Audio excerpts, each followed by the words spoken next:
cái nhát nè một ổn nè okแต่แต่saoធ្វើថាមីណាធ្វើនេះយើងប្រើកសែងចេះឬក៏ប្រើខ្នែអោបជួយដល់ពេលធ្វើអញ្ចឹងទៅកគាត់នឹងរៀងអត់សូវមានសម្ពាធងើបបានស្រួលណាហើយដែលបានធ្វើទី1ជួយឲ្យកគាត់ឆាប់រឹងល្អទី2នេះជួយរក្សាតម្រង់ក្បាលនេះកាត់បន្ថយកម្អៅកពិតក្បាលសប៉ែតក្បាលអី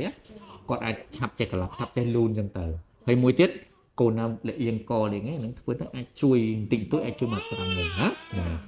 មួយថ្ងៃអាចធ្វើ3 4ដងម្ដង3 4នាទីអញ្ចឹងទៅហើយពេលធ្វើយើងប្រើកសែងប្រើខ្នើយកក្រមទ្រូងណាហ្នឹងហើយ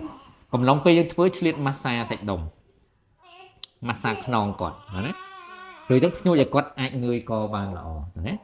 បើសិនជាយើងអាចប្រើយើងធ្វើធម្មតាយើងអាចប្រើអញ្ចឹងទៅបើមកអាចចង់ធ្វើលើទ្រូងគេយើងគាត់លើទ្រូងក៏បានឬមិនអញ្ចឹងបើប៉ាធ្វើលើដៃណាហ្នឹងហើយពេលយើងចាប់គាត់ណាពេលយើងធ្វើគាត់ដៃយើងត្រកញ្ចឹងកនេះជាប់ណា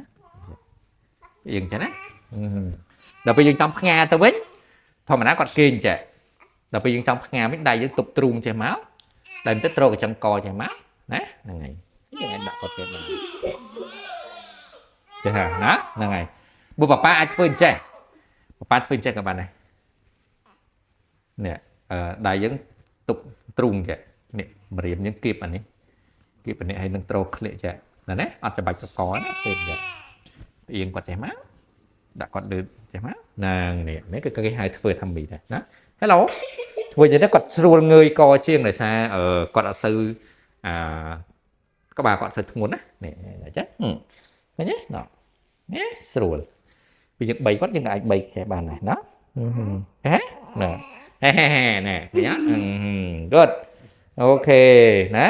មួយថ្ងៃធ្វើ3 4ដងម្ដង3 4នាទីអញ្ចឹងមកណាហ្នឹងហើយពេលធ្វើអានឹងចប់